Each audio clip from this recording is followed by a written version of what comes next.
Bora Almino ស្បែកសភឿកម្នាក់នេះមានឈ្មោះថា Bera គាត់គឺជាកូនប្រុសរបស់មហាសេដ្ឋីម្នាក់និងជាបុគ្គល albino ដែលមានរូបសម្រស់ស្រស់ស្អាតបំផុតនិងមានប្រជាប្រិយភាពបំផុតម្នាក់នៅលើពិភពលោកនៅពេលដែលគាត់បានរៀបការជាមួយតារាម៉ូដែលសក់ខ្មៅដ៏ស្រស់ស្អាតម្នាក់ក្នុងឆ្នាំ2018មនុស្សគ្រប់គ្នាបានចាប់ផ្ដើមឆ្ងល់ថាតើកូនរបស់ពួកគេនឹងមានរូបរាងយ៉ាងណាឥឡូវនេះពួកគេមានកូនប្រុសតូចៗ2នាក់ហើយតែងតែចែករំលែករូបភាពដោយមោទនភាពនៅលើបណ្ដាញសង្គមក្មេងៗទាំងនោះពិតជាមើលទៅដូចជាទេវតាអញ្ចឹងតើកូនរបស់ពួកគេមានរូបរាងយ៉ាងណាហើយហេតុអ្វីបានជាគាត់ល្បីល្បាញយ៉ាងនេះសូមទស្សនាវីដេអូនេះទាំងស្រុងដើម្បីស្វែងយល់កុំភ្លេចចុច like ចុច subscribe និងចុចរូបកណ្ដឹងដើម្បីទទួលបានការជួយដំណឹងរាល់ពេលដែលadminបានបង្ហោះវីដេអូថ្មី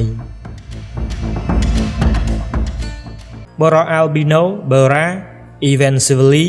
ប្រហែលជាបុគ្គល albino ដែលមានរូបរាងស្រស់ស្អាតបំផុតនៅលើពិភពលោកគាត់មានរូបរាងដ៏អស្ចារ្យភ្នែកពណ៌ខៀវសក់ដូចព្រិលនិងរូបរាងកាយមាំមួនដូចអ្នកកីឡាមើលទៅគាត់វាពិបាកនឹងជឿថាមានមនុស្សបែបនេះរស់នៅមែន Albinism គឺជាជំងឺដំណរពូជដ៏កម្រមួយដែលកើតឡើងនៅពេលដែលមនុស្សម្នាក់ខ្វះជាតិពណ៌ Melanin គឺជាសារធាតុមួយក្នុងរាងកាយដែលកំណត់ពណ៌ស្បែកសក់និងពណ៌ភ្នែកប្រសិនបើនរណាម្នាក់ជា albino ជាធម្មតាពួកគេមានស្បែកសក់និងភ្នែកស្លេកស្លាំងលក្ខខណ្ឌនេះផ្ដល់ឲ្យពួកគេនៅរូបរាងប្លែកខុសពីគេដែលធ្វើឲ្យមិនអាចរំលងបានក្នុងសតវត្សមុនបុគ្គល albino មានជោគវាសនាពិបាកខ្លាំងដោយសារសង្គមប្រព្រឹត្តមិនល្អចំពោះពួកគេសូម្បីតែសពថ្ងៃនេះពួកគេនៅតែត្រូវបានគេធ្វើទុកបុកម្នេញនៅក្នុងប្រទេសអាហ្វ្រិកមួយចំនួនដែលមនុស្សខ្វះការអប់រំជឿដោយខុសឆ្គងថាបុគ្គល albino មានទំនាក់ទំនងជាមួយបិសាចទោះជាយ៉ាងណាក៏ដោយ Albinism មិនបានរារាំងបារ៉ាពីការទទួលជោគជ័យឡើយហើយមនុស្សជាច្រើនកោតសរសើរចំពោះរូបរាងដ៏ប្លែករបស់គាត់បារ៉ាកើតនៅប្រទេសបារាំងប៉ុន្តែគាត់ចាត់ទុកប្រទេសសកស៊ីជាផ្ទះពិតប្រាកដរបស់គាត់ឪពុកម្ដាយរបស់គាត់មើលទៅដូចជាជនជាតិសកស៊ីធម្មតាហើយពួកគេមានទ្រព្យសម្បត្តិស្ដុកស្ដម្ភណាស់ឪពុករបស់គាត់មានឈ្មោះថា Bitsina បានរៀបការជាមួយម្ដាយរបស់គាត់ដែលមានឈ្មោះថា Ekaterina ក្នុងឆ្នាំ1991ក្នុងអាពាហ៍ពិពាហ៍នេះពួកគេមានកូន4នាក់កូនប្រុសច្បងនិងកូនស្រីពៅកើតមកជាក្មេងធម្មតាចំណែកកូនប្រុស2នាក់កណ្ដាលគឺ Bera និង Thisoni គឺមានស្ថានភាព albino បងប្អូនទាំងពីរនាក់តែងតែជាមិត្តល្អនឹងគ្នាបំផុត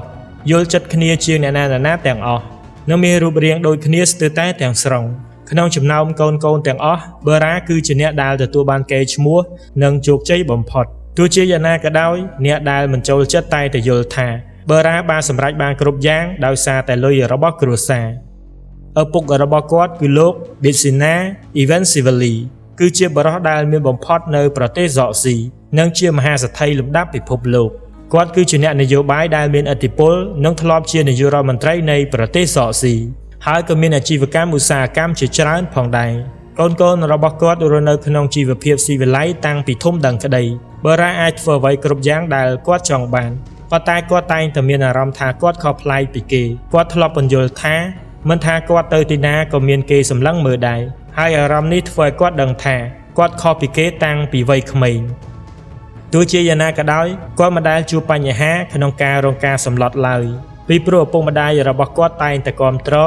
និងយកចិត្តទុកដាក់ចំពោះជីវិតរបស់គាត់យ៉ាងខ្លាំងគ្រួសារស្រឡាញ់គាត់ដោយគ្មានលក្ខខណ្ឌហើយនោះគឺជាអ្វីដែលសំខាន់បំផុតសម្រាប់គាត់ប៉ុន្តែរូបរាងមិនមែនជាអ្វីតែមួយគត់ដែលធ្វើឲ្យ Bera ពិសេសនោះទេសេចក្តីស្រឡាញ់ចំពោះតន្ត្រីនិងទេពកោសល្យដ៏អស្ចារ្យរបស់គាត់ក៏បានធ្វើឲ្យគាត់លេចធ្លោជាងមិត្តភ័ក្តិដទៃទៀតដែរតន្ត្រីស្ថិតនៅក្នុងឈាមជ័ររបស់គាត់តាំងពីតូចគាត់មានចំណង់ចំណូលចិត្តយ៉ាងខ្លាំងចំពោះតន្ត្រីនៅអាយុ4ឆ្នាំគាត់អាចលេង piano ស្គរនិង violon នៅអាយុ16ឆ្នាំគាត់បានចាប់ផ្ដើមអាជីពតន្ត្រីករជាផ្លូវការមួយឆ្នាំក្រោយមកក៏បានបង្កើតផលិតកម្មនិងស្ទូឌីយោតន្ត្រី Geogen Dream Studio ដែលជាកន្លែងដែលគាត់ធ្វើការជាមួយតន្ត្រីករសកស៊ីដទៃទៀតគាត់ទទួលបានការគាំទ្រយ៉ាងខ្លាំងនៅក្នុងប្រទេសសកស៊ីដោយមាន fan ជាច្រើនហើយវីដេអូរបស់គាត់មានអ្នកចូលមើលរាប់លានដងក្នុង YouTube មនុស្សម្នាក់កោតសរសើរចំពោះទេពកោសល្យនិងសម្លេងដ៏ពីរោះរបស់គាត់ទោះជាយ៉ាងណាក៏ដោយដូចជាមនុស្សល្បីដទៃទៀតដែរ Bera មិនត្រឹមតែមាន fan ប៉ុណ្ណោះទេ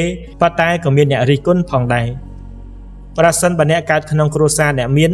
មនុស្សនឹងតែងតែរិះគន់អ្នក លើពីនេះគូប្រជែងនយោបាយតែងតែស្វែងរកចំណុចខ្សោយពីឪពុករបស់គាត់ឱកាសមួយដែលពួកគេលើកមកនិយាយគឺអាពាហ៍ពិពាហ៍របស់គាត់បារ៉ាបានរៀបការជាមួយតារា model Nanuka Gudawadi ក្នុងឆ្នាំ 2018 អាពាហ៍ពិពាហ៍បានប្រារព្ធឡើងក្នុងព្រះវិហារដ៏ធំបំផុតរបស់ប្រទេសកូនក្រមុំនិងកូនកំលោះស្លៀកពាក់ឈុតប្រពៃណីសក់ស៊ីមើលទៅពិតជាអស្ចារ្យណាស់វាគឺជាព្រឹត្តិការណ៍ដ៏សំខាន់បំផុតមួយក្នុងប្រទេសសក់ស៊ីនាឆ្នាំនោះបន្ទាប់ពីពិធីក្នុងព្រះវិហារពួកគេបានរៀបចំពិធីជប់លៀងដ៏ធំជាមួយមិត្តភ័ក្តិនិងគ្រួសាររូបភាពគ្រប់យ៉ាងមើលទៅប្រណិតណាស់ប៉ុន្តែមិនយូរប៉ុន្មានអាពាហ៍ពិពាហ៍នេះបានក្លាយជារឿងអាស្រូវមានរបាយការណ៍ថាមានការចំណាយប្រាក់យ៉ាងច្រើនសន្ធឹកសន្ធាប់ក្នុងពិធីនេះនិងមានការបិទផ្លូវក្នុងក្រុងដែលបង្កការលំបាកដល់ប្រជាជនទូទៅប៉ុន្តែបារ៉ាបានបដិសេធរាល់ការចោទប្រកាន់ទាំងនេះលើពីនេះគាត់និងភរិយាបានស្នើឲ្យភ្ញៀវបរិច្ចាគប្រាក់ទៅអង្គការជួយកុមារកំព្រាជំនួសឲ្យការទិញកាដូជូនពួកគេអ្វីដែលសំខាន់បំផុតសម្រាប់ពួកគាត់នៅពេលនោះគឺចំណងស្នេហ៍ជាមួយស្ត្រីដែលគាត់ស្រឡាញ់បារ៉ាបាននិពន្ធបទចម្រៀងដ៏មានអត្ថន័យជាច្រើនជូនភរិយានិងបានថតវីដេអូរ៉ូមែនទិកជាមួយគ្នាពួកគេពិតជាប្តីប្រពន្ធដែលស្អាតនិងប្លែកខុសពីគេពួកគេត្រូវបានគេប្រសិទ្ធនាមថាជាគូស្នេហ៍ដែលស្អាតបំផុតក្នុងប្រទេសបន្ទាប់ពីរៀបការចាប់អារម្មណ៍លើជីវិតរបស់ពួកគេបានកើនឡើងយ៉ាងលឿនបារ៉ានិងណានូកាបានបង្កើតគណនី TikTok បង្ហាញពីសកម្មភាពសប្បាយៗក្នុងជីវិតក្នុងអំឡុងពេលជំងឺរាតត្បាតគណនីរបស់ពួកគេល្បីល្បាញខ្លាំងរហូតមានអ្នកតាមដានជាង 7 លាននាក់មួយឆ្នាំបន្ទាប់ពីរៀបការពួកគេបានប្រកាសថាពួកគេកំពុងរងចាំកូនដំបូងហើយពិភពលោកទាំងមូលចង់ដឹងណាស់ថាតើកូននោះមានរូបរាងយ៉ាងណាតើកូននឹងដូចម្ដាយឬមានពណ៌សម្បុរប្លែកដូចឪពុកក្នុងឆ្នាំ 2019 បារ៉ាបានក្លាយជាឪពុករបស់ក្មេងប្រុសម្នាក់ដែលមានឈ្មោះថាប៊ឺរូកាដំបូងឡើយពួកគេមិនទាន់បានបង្ហាញមកកូនឡើយប៉ុន្តែចុងក្រោយពួកគេក៏បានបង្ហាញហើយក្មេងប្រុសម្នាក់នេះពិតជាគួរឲ្យស្រឡាញ់ខ្លាំងណាស់តន្ត្រីកររូបនេះតែងតែបង្ហោះរូបកូនប្រុសក្នុង Instagram វាច្បាស់ណាស់ថាក្មេងប្រុសម្នាក់នេះមិនបានទទួលមរតកជំងឺ albino ពីឪពុកឡើយថ្ងៃនេះក្មេងប្រុសម្នាក់នោះមានអាយុ 7 ឆ្នាំហើយមើលទៅដូចជាទេវតាភ្នែកពណ៌ខៀវនិងសក់ពណ៌ទង់ដែងក្នុងឆ្នាំ 2023 ពួកគេមានកូនប្រុសម្នាក់ទៀតដែលមានឈ្មោះថាដាឌូឥឡូវនេះមានអាយុ 3 ឆ្នាំហើយក្មេងប្រុសនេះក៏មិនមែនជាមនុស្ស albino ដែរព្រោះមានសក់ពណ៌ទង់ដែងបច្ចុប្បន្នបារ៉ាមានអាយុ 31 ឆ្នាំគាត់គឺជាផលិតករតន្ត្រីនិងជាសហគ្រិនដ៏ជោគជ័យម្នាក់គាត់ក៏ជាស្វាមីនិងជាឪពុកដ៏មានមោទនភាពរបស់កូនប្រុស 2 នាក់ទោះជាយ៉ាងណាក៏ដោយគ្រួសារដ៏ផ្អែមល្ហែមនេះនៅតែរងការវាយប្រហារពីអ្នករិះគន់ក្នុងបណ្ដាញសង្គមមនុស្សមួយចំនួនបានរិះគន់វីដេអូគ្រួសាររបស់ពួកគេប្រហែលជាដោយសារតែសកម្មភាពរបស់ឪពុកគាត់ការធ្វើជាកូនរបស់មនុស្សមានអំណាចនិងទ្រព្យសម្បត្តិគឺជាបន្ទុកដ៏ធ្ងន់មួយបរិបទដែលមានរូបរាងប្លែកម្នាក់នេះស៊ាំទៅនឹងការវាយប្រហារហើយប៉ុន្តែគាត់នៅតែចែករំលែករឿងល្អៗតាមរយៈតន្ត្រីនិងវីដេអូគ្រួសារបារ៉ាប្រាថ្នាចង់ឲ្យអ្នកដែលស្អប់គាត់បើកចិត្តឲ្យទូលាយចំពោះសេចក្តីស្រឡាញ់ពីព្រោះមានតែសេចក្តីស្រឡាញ់ទេដែលធ្វើឲ្យជីវិតមនុស្សកាន់តែស្រស់បំព្រងបន្ទាប់ពីទស្សនាវីដេអូនេះចប់តើបងប្អូនទាំងអស់គ្នាធ្លាប់ជួបមនុស្ស albino ក្នុងជីវិតពិតដែរឬទេសូមខមមិននៅខាងក្រោមវីដេអូដើម្បីឲ្យadminបានដឹងពីចម្លើយរបស់បងប្អូនទាំងអស់គ្នាជួបគ្នានៅវីដេអូបន្ទាប់ទៀត